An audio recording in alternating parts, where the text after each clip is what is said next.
It had been raining for days, the kind of persistent, grey drizzle that blurred the edges of the world and soaked through even the thickest coats. On a narrow street in the heart of Boston, Daniel stood motionless beneath a flickering street lamp, his suitcase at his side, and his phone clenched in his hand. Everything had collapsed in a matter of weeks. First, the tech startup he had poured 5 years of his life into failed to secure its final round of funding. Investors backed out, salaries were frozen, then came the layoffs, Daniel included. A week later, his landlord gave notice, the apartment was being sold. And this morning, the final blow, his long-distance girlfriend of 2 years ended things over a voice message. Too tired to try anymore. He hadn't eaten all day. He hadn't even cried. God, he muttered bitterly under his breath, barely audible through the sound of the rain. If you're out there, say something. Anything. His voice echoed back to him, hollow and ignored. He laughed, a short, dry sound that held no humor. For someone who never really believed in signs or divine intervention, Daniel now found himself grasping at anything. Maybe that was what desperation looked like. Just as he turned to walk, a child's voice rang out across the street. Hey, mister, you dropped something. Daniel turned instinctively. A boy, no older than 7 or 8, stood holding a folded slip of paper. Confused, Daniel walked across the road. I didn't drop anything, he said, kneeling to meet the boy's eyes. The boy shrugged, pushing the paper into Daniel's hand anyway. It's yours now. Before Daniel could ask more, the boy turned and ran down the alley, vanishing like mist. Daniel stared at the paper in his hand, hesitant. It was old, worn at the edges, but not wet from the rain, almost as if it had been waiting for him. He unfolded it slowly. Inside, in uneven, handwritten letters, were the words, "You are not lost, you are being redirected." A chill ran down his spine. He looked up. The boy was gone. There was no one else around. Just the rain, and that strange, comforting sentence in his hands. Daniel stood still for a long time. Something inside him shifted, just slightly. A seed of something long forgotten began to take root. Not belief, not yet, but curiosity. A question. What if this wasn't random? And for the first time in weeks, Daniel didn't feel like collapsing. Instead, he stepped forward, suitcase in hand, and walked into the night, towards something he couldn't yet name. Daniel couldn't sleep that night. The words on the note replayed over and over in his mind like a broken record. You are not lost, you are being redirected. The phrase felt eerily specific, as if it had been written with him in mind. For this exact moment in time, he kept the note in his wallet, folding and unfolding it repeatedly as he lay in a cheap motel room on the outskirts of the city. The walls were thin, the mattress uneven, and the air smelled of bleach and stale tobacco. But none of that mattered. His thoughts were elsewhere, circling around that strange encounter. Who was that boy? Where did the note come from? And more importantly, redirected to what? The next morning, Daniel woke early, driven by something he couldn't yet name. It wasn't motivation exactly, it felt more like momentum, as if something had been set in motion and he was being carried along by it. He packed up and checked out, but instead of heading back into Boston, he wandered. He ended up at a small coffee shop he had never noticed before. Tucked between a laundromat and a bookstore, the sign simply read, Stillwater's Cafe. He wasn't sure why he went in. Maybe it was the name. Maybe it was the warm light spilling from the windows. Or maybe, somewhere deep down, he was hoping for another sign. Inside, the air was filled with the rich aroma of coffee and cinnamon. A jazz tune played softly in the background. The place was quiet, almost sacred in its calm. Behind the counter stood a woman in her late 50s with kind eyes and silver-streaked hair pulled into a bun. First time? She asked with a gentle smile. Daniel nodded. Yeah, just kind of wandered in. That's usually how the right people find this place, she said, without missing a beat. Her words struck him. The right people? He ordered a coffee and found a corner seat by the window. As he sipped, he pulled out his laptop, intending to look for jobs or rooms to rent, but the browser remained unopened. Instead, he found himself watching people walk by, wondering what stories they carried, what signs they might be ignoring. Half an hour passed. The woman behind the counter approached with a small plate, a slice of banana bread. On the house, she said.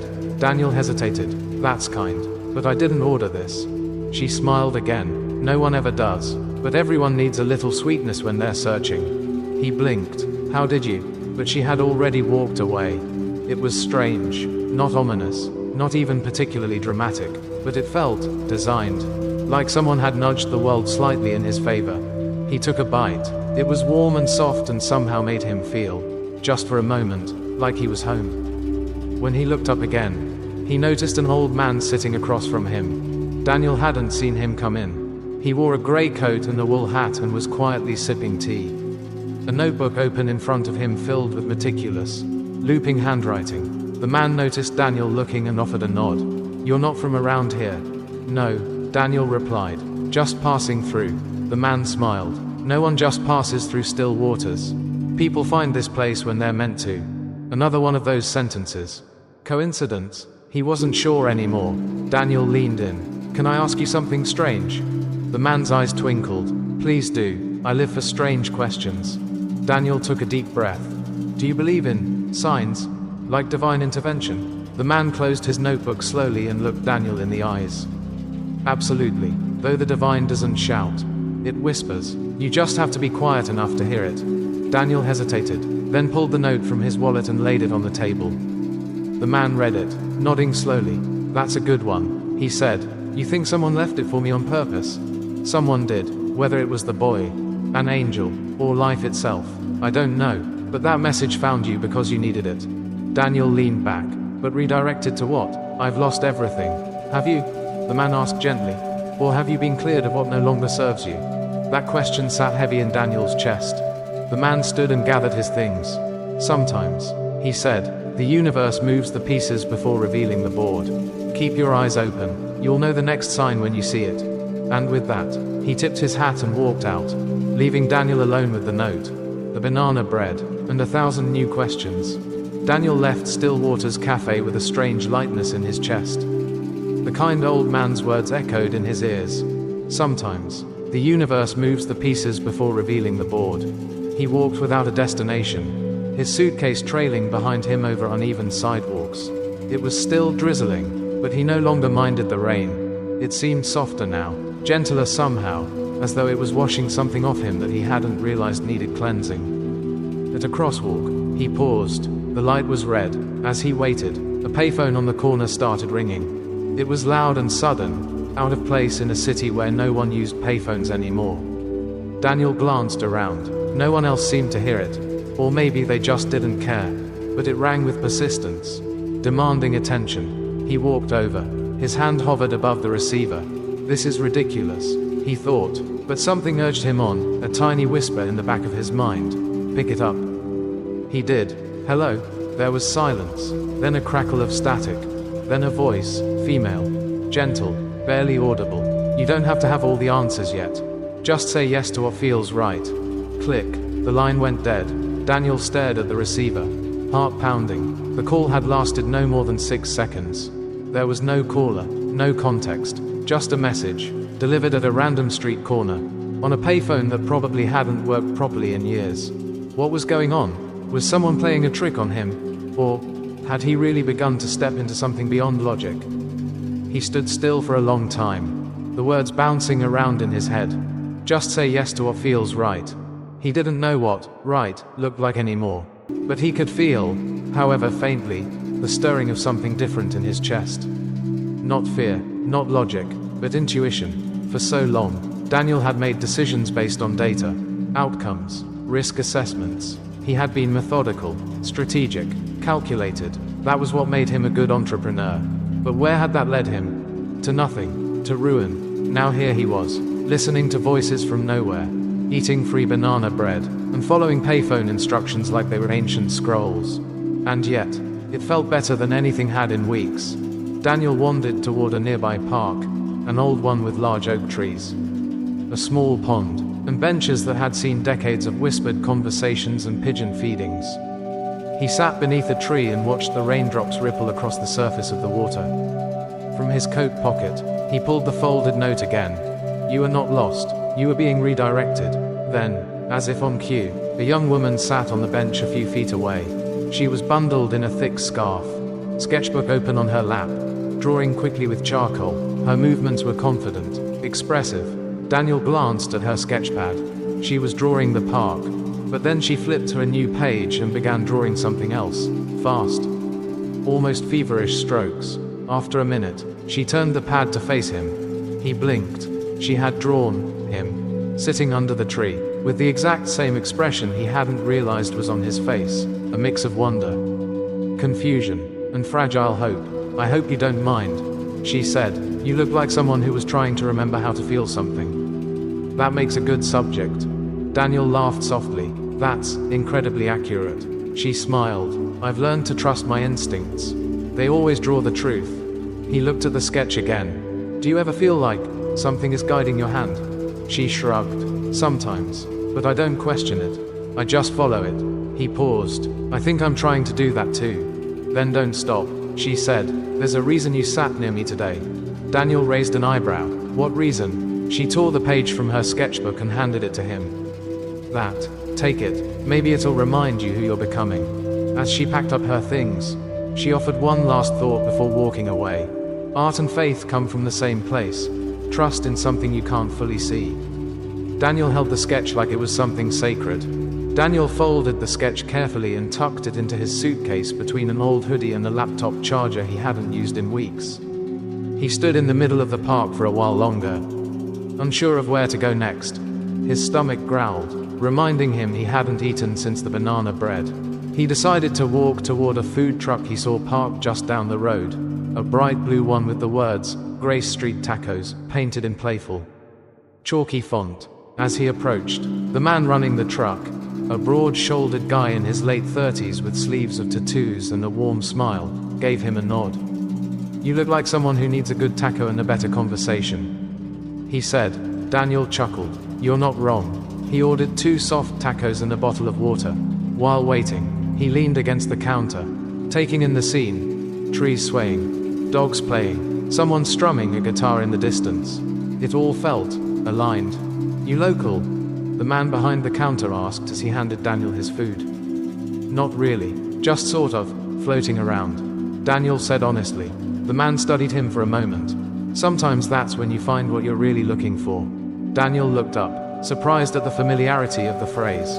"I'm sorry, but do you believe in signs?" he asked. The taco man smirked and wiped his hands on a towel. "I believe in God, and I believe he speaks in ways we don't always expect." Daniel took a bite. The taco was spicy and rich, like something made with intention. "You ever get something so specific, it feels like it was meant just for you?" The man nodded slowly. 2 years ago, I was about to shut this truck down. Business was slow, money was tight, and I had a baby on the way. I prayed for guidance, not like kneeling in church praying, just talking to God like I talk to anyone. He leaned closer. The next morning, I found a folded napkin in my tip jar. No money, just a note that said, "Feed them, and you'll never go hungry." Daniel froze mid-bite. The weight of the words hit something deep in him. "What did you do?" he asked. "I stayed open. I gave away food I couldn't sell." 2 weeks later, a local paper did a feature on the truck. Business exploded after that. Daniel smiled. But it wasn't a casual smile. It was something more. Something like recognition. "You kept the napkin, didn't you?" The man pointed to a small frame taped to the inside wall of the truck. Inside, protected behind scratched glass, was a faded napkin with that very sentence in messy handwriting. "Feed them, and you'll never go hungry." Daniel felt the universe crack open just a little more. He finished his food and thanked the man, who simply nodded as if they had shared more than a meal.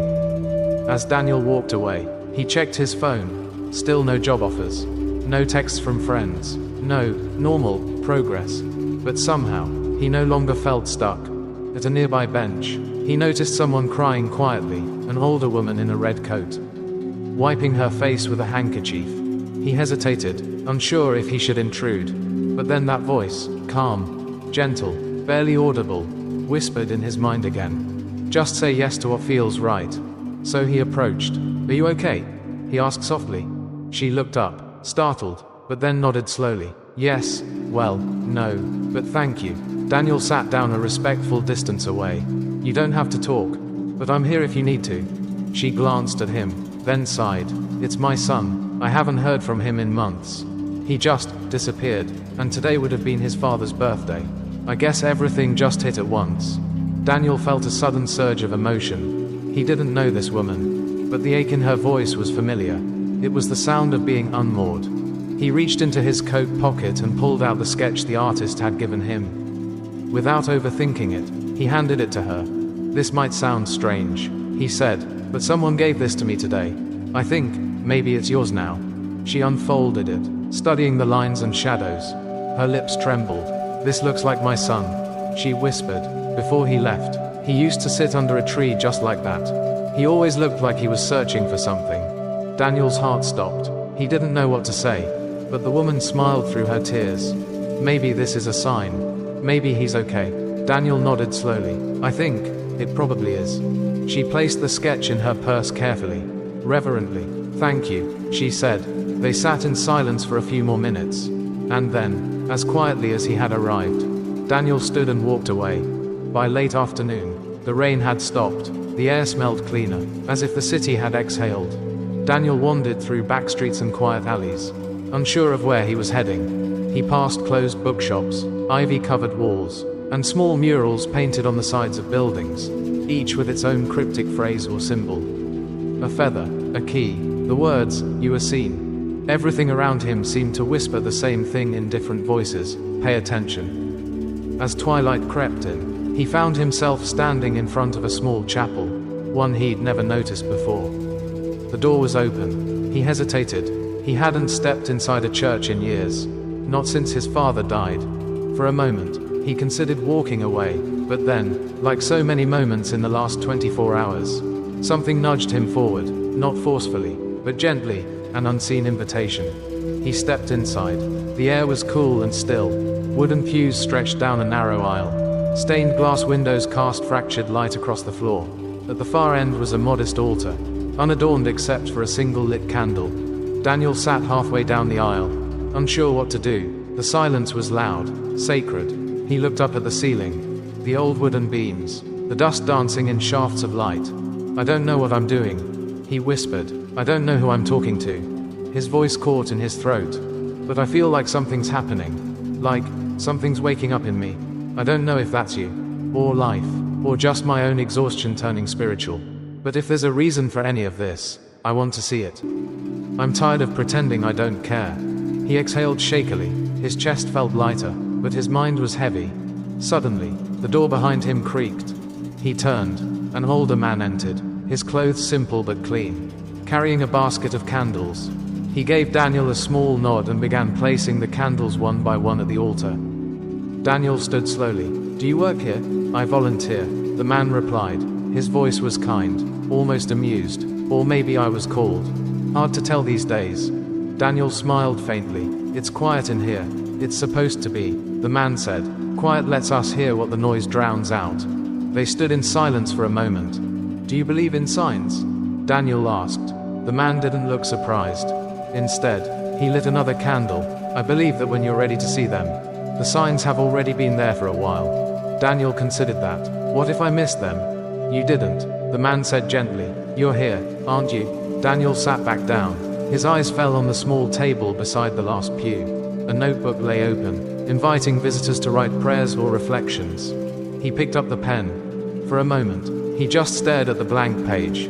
Then he began to write, not a request, not a complaint, but a confession. "I don't want to be the man who only changes when he loses everything. I want to believe that this isn't the end of something, but the start of something I haven't been able to imagine yet.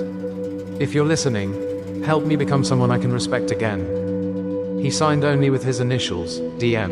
When he closed the notebook, he felt something shift, not externally, but inside. A loosening. As he stood to leave, the older man nodded toward the exit. "Check the donation box before you go." Daniel frowned. "Why?" The man just smiled. "Maybe something's waiting for you there." He walked to the small wooden box by the door. It was unremarkable, scratched, a little crooked, but inside, beneath a few coins and folded bills, he found a postcard. On the front, a photograph of a winding mountain path leading into fog. On the back, written in neat black ink, "The fog always lifts. Keep walking." There was no name, no date, just that. Daniel stood still, the card pressed against his chest, as the candlelight flickered behind him. He wasn't imagining this. He couldn't be. Too many threads, too many echoes. Somehow, life was answering, softly, in pieces. As he stepped out into the dusk, the city seemed quieter, not because it had changed, but because he had. For the first time in a long time, Daniel felt like he wasn't running away from something. He was moving toward it. Night had fallen by the time Daniel left the chapel. The streets were hushed, the kind of silence that wraps itself around you like a blanket. He walked without urgency, each step more rooted than the last. In his pocket, the postcard whispered its promise. The fog always lifts. Keep walking. It was no longer about coincidence. It was guidance. He stopped at a 24-hour diner on a corner he didn't recognize. Inside, the warm lights and clinking dishes drew him in like a memory. He slid into a booth and ordered coffee, not because he needed it, but because the familiarity grounded him. At the booth across from him sat a young man, barely 20, hunched over a cracked phone screen, his face pale and tense. His clothes were wrinkled, a duffel bag sat at his feet. Daniel noticed the way his knee bounced under the table, the way his fingers drummed nervously against the formica surface. Something about him pulled Daniel in, not in a dramatic way, but in the same gentle current that had been tugging at him since the note. The cafe, the sketch, the taco truck, the chapel. Daniel had learned by now to pay attention. He leaned slightly forward. "You okay, man?" The young guy glanced up, surprised. "Yeah, fine." Daniel smiled. "That's what I used to say when I wasn't." There was a pause. Then the young man exhaled shakily, his shoulders slumping. "I ran away from home tonight," he said. "Told my mom I was going to a friend's. I'm on a bus to Philly in the morning. I don't know what I'm doing." Daniel didn't judge. He simply listened. The young man kept talking, about a fight with his stepfather, about feeling invisible, about wanting something, anything, to feel real. "I just keep hoping," the kid said, "that I'll see some kind of sign. Like, something to tell me I'm not just screwing everything up." Daniel felt his chest tighten. He reached into his jacket pocket and pulled out the postcard. "This," he said, sliding it across the table. "Found me earlier today. Maybe it was meant to find you next." The young man turned it over, reading the words aloud. "The fog always lifts. Keep walking." He stared at it, then back at Daniel. "You believe that?" Daniel nodded. "I didn't, until a few days ago. But things started happening, small things, weird things, notes, voices, strangers. I thought I was losing my mind." The kid smiled faintly. "Maybe you found it instead." "Maybe," Daniel said. A waitress came by and refilled their coffees. They sat for a while in silence, two strangers sharing something wordless and sacred. Eventually, the young man stood. "Thank you," he said, "for this." Daniel nodded. "You'll know what to do next. Just stay open." The kid left, the postcard clutched in his hand like a map, and Daniel realized something powerful in that moment. He had become the sign, not a passive receiver of meaning, but a conduit for it. What had begun as a desperate search for answers had turned into something far deeper, a life lived in tune with a current bigger than himself. He stepped outside. The sky was clear now. No more rain. That night, in a quiet room at a modest hostel he'd found nearby, Daniel pulled out his laptop. He opened a blank document, and he began to write. Not a resume, not a business pitch, a letter to anyone who, like him, had ever felt like the fog would never lift. A letter about signs, and how they don't always arrive with thunder or lightning. Sometimes they come in the form of a note, a taco, a sketch, a voice, a stranger. He wrote until the sun began to rise. And for the first time in a long time, Daniel didn't feel lost. He felt led. Not much changed on the outside. Daniel was still living out of a small hostel, still figuring things out day by day. He didn't have a fancy new job. He hadn't started a business. There was no dramatic turning point where everything suddenly clicked into place. But inside, everything was different. He began waking up with purpose, not the kind driven by ambition or anxiety, but by presence. Each morning felt like a new canvas, and he didn't need to know what the painting would become. He just needed to show up and start brushing. Daniel started spending his days walking around the city with a small notebook and a camera he'd pulled out of his suitcase. He documented signs, not just divine ones, but the ordinary magic hidden in everyday life. A smile from a stranger, an elderly couple dancing in a park, a chalk drawing that read, "You matter," on a sidewalk. He titled the notebook, "Signs I Almost Missed." It began as a personal ritual, but something inside nudged him, like it always did now, to share it. So he launched a blog, not for money, not for status, just as a space to reflect.